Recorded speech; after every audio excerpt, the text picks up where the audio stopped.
Bonjour à tous, bienvenue, c'est Angie. On se retrouve pour une présentation de tarot. Aujourd'hui, c'est le tarot des enchanteurs de Barbara Moore avec des illustrations de Mickey Jensen. Donc là, on va entrer dans de la magie, dans des dragons, dans un univers assez magique, assez fantasy. Vous allez voir ça. Ici, quand on ouvre le coffret, on voit un petit peu l'ambiance. Donc si vous aimez les dragons, vous allez être servi. On va sortir les cartes, le livret. On retrouve ici l'as de bâton. La magie est en vous. Brandissez votre épée, agitez votre bâton, inclinez votre coupe et dessinez votre pentacle avec ce tarot irrésistible construit sur le modèle du Rider-Waite. Chaque carte s'anime dans un tourbillon de couleurs chatoyantes et de représentations magiques. Grâce à la sagesse offerte par la spécialiste du tarot Barbara Moore et aux magnifiques illustrations de Mickey Jensen. Les adeptes de nombreuses pratiques pourront améliorer leurs compétences. Alors c'est vrai qu'il est plutôt bien fait. D'ailleurs, on va voir ensemble le livret. Le livret est vraiment bien, il est complet. Et vous avez à chaque fois, donc pour chaque carte, des mots-clés, une signification et aussi un message guidance, un message de conseil. Alors on verra les illustrations une par une juste après. Je vous montre déjà un petit peu donc les tranches qui sont dorées, le dos où on retrouve le dragon. On va les mettre ici. On va regarder le livret. Alors le livret est en couleur. Il est quand même, vous voyez, il est bien costaud. On a pas mal d'explications déjà sur la création du jeu, la connexion avec la magie, l'univers du jeu. Alors ici vous avez donc le tarot des enchanteurs, comment lire les cartes, donc conseils de lecture, les bases de lecture. Donc ça c'est vraiment pour vous connecter à la cartomancie de manière générale, ça peut être valable pour celui-ci mais pour d'autres jeux également. Ensuite vous avez donc les arcanes majeurs. Et les arcanes mineurs, donc qui sont classés, donc ici on a tous les as, tous les 2, tous les 3, etc. Donc c'est intéressant d'avoir ce classement-là, je trouve. Ensuite, vous avez les cartes de cours et ensuite à la fin des méthodes de tirage. Donc tirage à une carte, à 3 cartes, la croix celtique, le tirage de la transformation, le meilleur de vous-même, le tirage de la magie véritable, le tirage alchimique. À la fin, la voix magique, conclusion et la biographie des deux, de l'auteur et de l'illustrateur. Donc ici, donc, vous avez des explications sur la connexion, la lecture des cartes. Voilà, comment lire les cartes. La méthode, parce que c'est vrai que l'apprentissage du tarot, c'est quelque chose ici...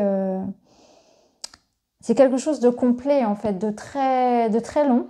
Il faudrait, je pense... plusieurs vies pour vraiment se permettre de dire qu'on connaît le tarot. À chaque tarot d'ailleurs qu'on rencontre, eh bien on va avoir davantage d'approfondissement, de connaissances autour d'une lame en fait. C'est vrai que la magie et les mystères du tarot ne s'arrêtent jamais. On en découvre toujours de plus en plus sur chaque carte. Donc là vous avez des aides-mémoires pour les conseils de lecture. Vous avez des aides-mémoires aussi, des mots-clés par rapport aux suites. Donc les bâtons, volonté, passion, force, dynamisme, projet, carrière, etc. Par rapport aux coupes, aux épées, aux deniers. Et la même chose pour les as, les 2, les 3, les 4, les 5, les 6, les 7, etc. Donc par exemple, l'as, nouveau départ, opportunité. Le 2, relation, choix ou décision. Le 3, créativité, croissance, travail d'équipe. Le 4, la stabilité, la structure, la stagnation. Le 5, le conflit, perte, chaos. 6, communication, résolution de problèmes. 7, réflexion, évaluation. 8, mouvement, vitesse, puissance. Le 9, l'accomplissement ou la solitude. Et le 10, les fins, la fin. Donc les arcanes majeurs. Donc pour chaque arcane, vous avez l'illustration en pleine page en couleur. Donc le numéro, le titre, des mots-clés. Donc par exemple pour le fou, carte 0. Mots-clés, commencement, innocence, liberté, spontanéité, aventure, jeunesse, idéalisme, foi, pureté, intrépidité, insouciance, excentricité, folie, manifeste. Sens inversé, folie, déraison, insouciance, stupidité, négligence, distraction, naïveté, imprudence, prise de risque. Donc vous avez la signification et le conseil guidance.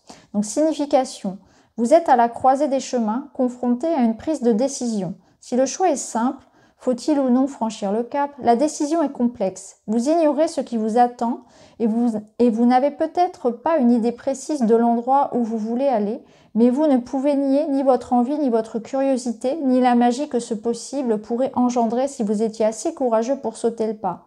Peut-être craignez-vous que votre choix soit absurde et que les autres ne vous soutiennent pas. Sachez que personne ne vous encouragera.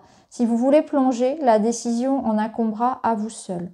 Le conseil du fou. Bien que les autres cartes vous offrent des indices, vous ignorez où vous mènera cette étape. Si vous décidez de la franchir, le chien blanc vous fait savoir que vous ne serez pas seul, que votre moi supérieur voyagera à vos côtés et vous avertira du danger. Emportez uniquement ce dont vous avez besoin, comme le suggère le baluchon. Il peut s'agir davantage de bagages émotionnels ou mentaux que physiques. La plume rouge et la plume rose et la plume blanche vous rappellent respectivement d'avancer avec des intentions pures et de suivre votre passion. Donc, je trouve que les messages sont intéressants, j'aime bien, je trouve que ça reprend bien le tout et j'aime bien l'idée d'avoir une carte guidance pour chaque lame. Donc on le retrouve aussi bien pour les majeurs que ici. Alors pour les mineurs c'est différent. Pour les mineurs vous avez autre chose.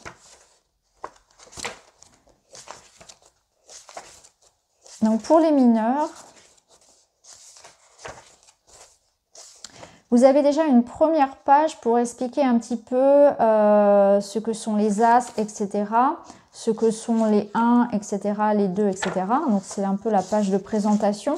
Et ensuite pour chacun, donc on a l'illustration qui est reprise en pleine page en couleur. On a toujours les mots-clés et le sens inversé. Et ensuite on a une lecture, une signification. Donc par exemple pour l'As de bâton, les mots-clés désir, passion, volonté, dynamisme, inspiration, puissance, énergie, entreprise, confiance, courage, optimisme, objectif, invention. En inversé, retard, insatisfaction, manque d'énergie, impuissance, opportunité manquée.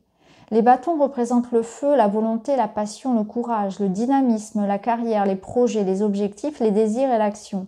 Les As symbolisent un nouveau départ, un cadeau, une opportunité au puissant potentiel. Vous devez les saisir car ils sont éphémères et risquent de vous échapper. Faites-en bon usage. L'As de bâton surgit dans votre vie dans une explosion d'énergie et incarne à la fois l'inspiration et l'action.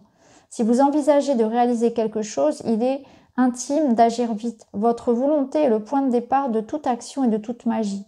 Le pouvoir du feu ne vous indique pas ce que vous devez faire, mais que vous êtes en mesure de réaliser vos souhaits.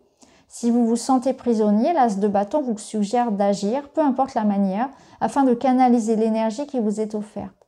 Si vous n'avez aucune idée de ce que vous voulez accomplir, entamez n'importe quelle action afin de vivre l'énergie du feu.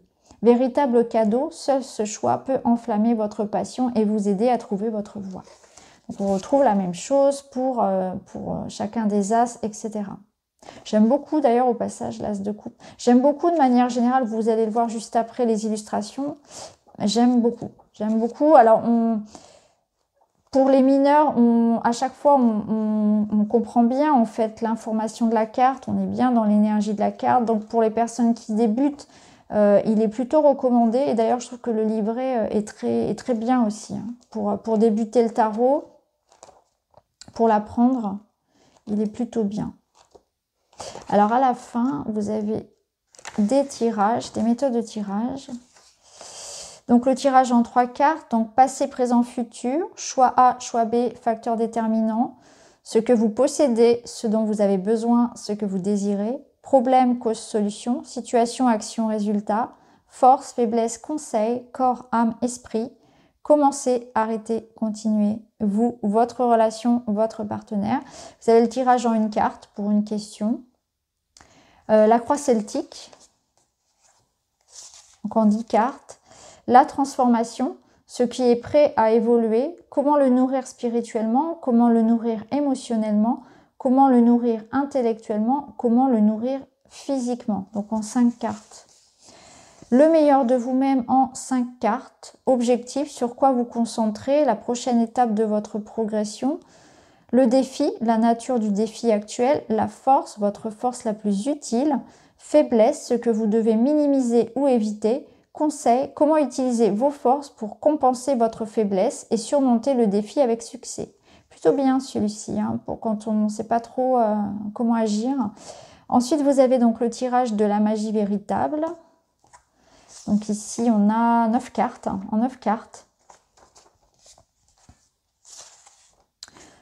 Donc un tirage d'introspection, de travail sur soi, tirage alchimique, pareil.